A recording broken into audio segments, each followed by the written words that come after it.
If you want to be a pilot or a locksmith, you probably aren't looking to the university system to get you where you want to go. Same goes for those who want to be welders, hairstylists, or computer animators. For those skills, students often turn to the community college system, or beyond that, one of more than 600 private career colleges in Ontario. They vary in specialty and size, but also in quality and reliability. Serge Buy is CEO of the National Association of Career Colleges, and he joins us tonight with more on this relatively unknown part of the province's education system. Bienvenue. Thank you. Nice to have you here. Let's start there. How do private colleges fit into the overall education system in Ontario? They provide a very important service to, in Canada, over 175,000 students. So it's about 8% of the sector throughout the country. In Ontario, they're heavily regulated by the Ministry of Advanced Education. There are strict rules and regulations that govern the sector, but they fill an important need to a population that is very different than the community college and university sectors. What is the important need they fulfill? Well, those are people that are looking for retraining. They're looking for training or retraining, I should say. For some of them, it's direct training. Others, it's retraining. It's an older population on average that is looking more for condensed courses that are offered in a smaller period of time, that are in smaller classes, more interaction with the instructor. So we're not looking at 3 or 4 year programs, absolutely that kind of thing? Not. No, absolutely not. Those are people that actually want to get back to work and get back to work faster. So they're looking at the sector that is offering innovative solutions, often accredited, often certainly strongly regulated by the government. That's twice you've said strongly regulated. Yeah, are all the colleges regulated? All the colleges that offer courses in Ontario on the career college side are regulated. To be a career college in Ontario, to be legally operating, you need to be regulated by the province of Ontario, the Ministry of Advanced Education, which does a wonderful job to regulate the sector, offer boundaries. They audit the programs, they audit the schools, they look at the programs, they approve the programs. The programs are approved by the province. So I think it's important for your viewers to know that it's not a... Help us with this, because I mean, as you point out, I think a lot of people don't know about the private colleges and the role they do play. And I know that if you represent more than 1,000 of them, you're probably loath to mention any one in particular, but could you mention just a few of them that are better known so we get a better sense? Well, if you're looking at the bigger ones across the province, you're looking at Trias, Erding, you're looking at Medics, you're looking at a few of those. If you're looking at the specialized colleges, there are schools, culinary schools, there are makeup schools that offer services, there are flight schools, et cetera, et cetera. So there's quite a few of them that are known by your members. Max de Mutt, as an example, is an interesting college that offers movie preparation for movie people who work in movies, and it's actually really well known. What would the tuition be? I don't know for that college, but I think the average college tuition is around 10,000. Varies depending on the program, the length of the program. I think it's important to know that often people say, well, is it $10,000 per year? Well, the programs are often a year or under or over. And the question is, but you're packing a whole lot more than if it would be a year in a university. Those are condensed courses that are often taught 30 hours, 36 hours in class. I see. Okay. Do private colleges have the same, I mean, what we got, 20 publicly funded community colleges in Ontario? Something 24. Like that? 24? Okay. Do private colleges have the same access to public funds in the way that publicly funded colleges do?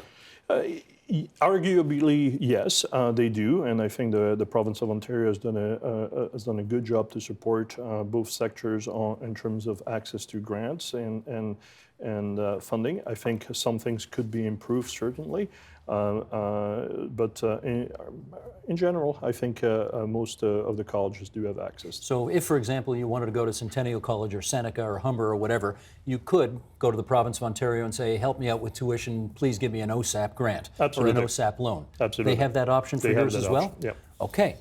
I'm going to do some bad news, forgive me for a second here, but we want to put the whole story out here. I think a lot of people have heard of Everest College because they had some difficulty not too long ago. Everest was a chain of private career colleges. It was owned by an American company called Corinthian Colleges.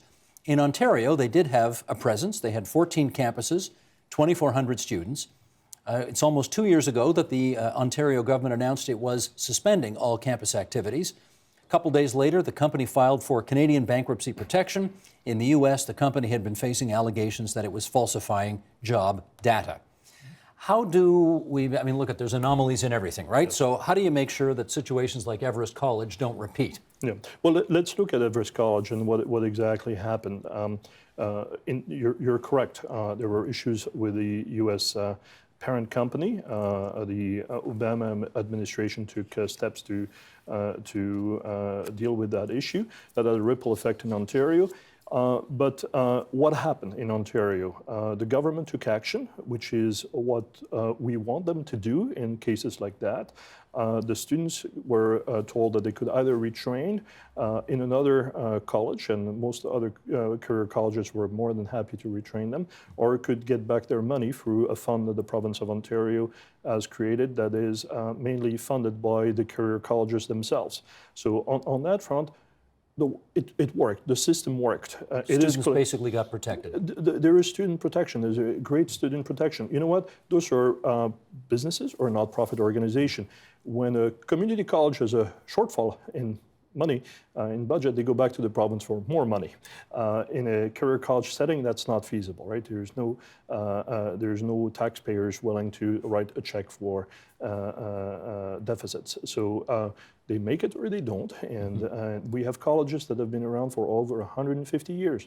There's a career college that in Ottawa that's celebrating its 150th Which one? year. Willis College in Ottawa. Westerveld in London is celebrating close to 125 to 130 years of history in the community.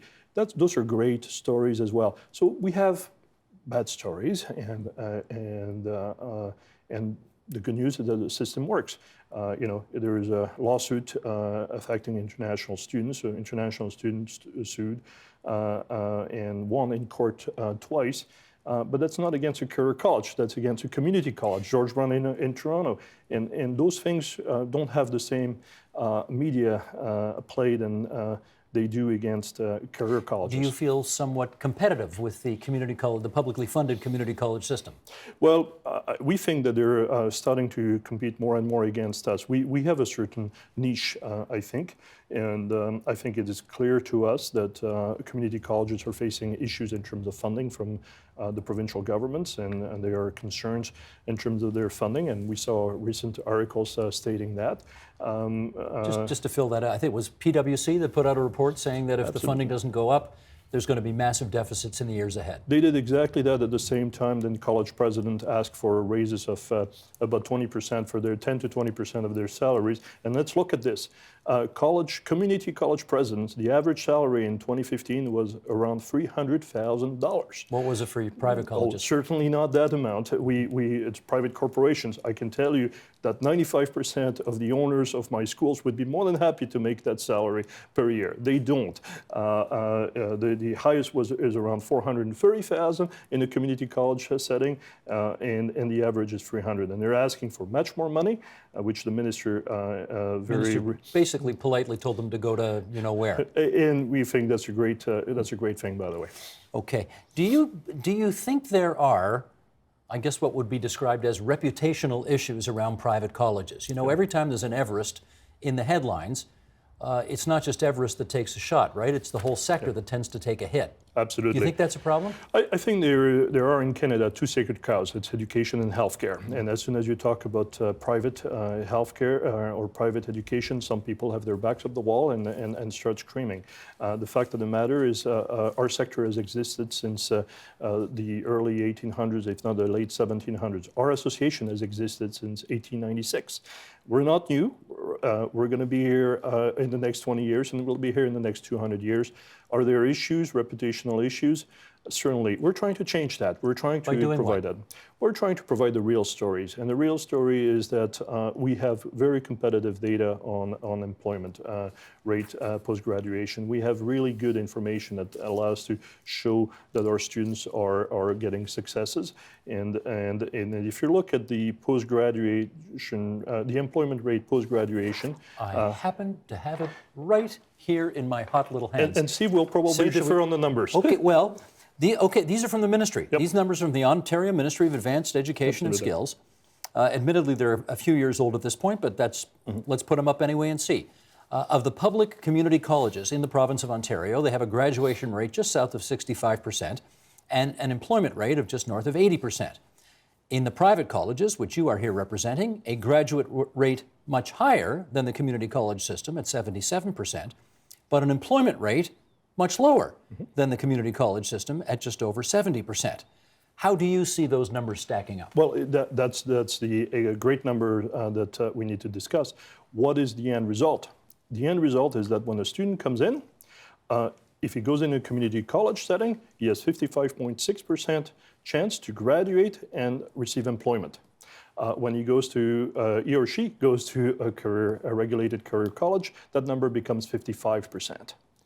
You know what? So it's practically the same. It's practically the same. However, we're dealing with a very different population.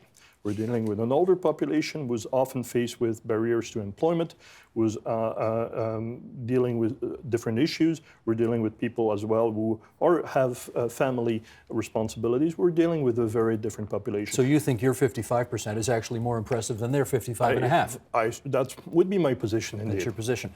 What about the fact that the employment rate in public community colleges is more than 10 points higher than in private colleges? Is that problematic for you guys? No, I think those are numbers that are going to change in future reports. I think even the Ontario government would admit that there were concerns about the way that initial study was done.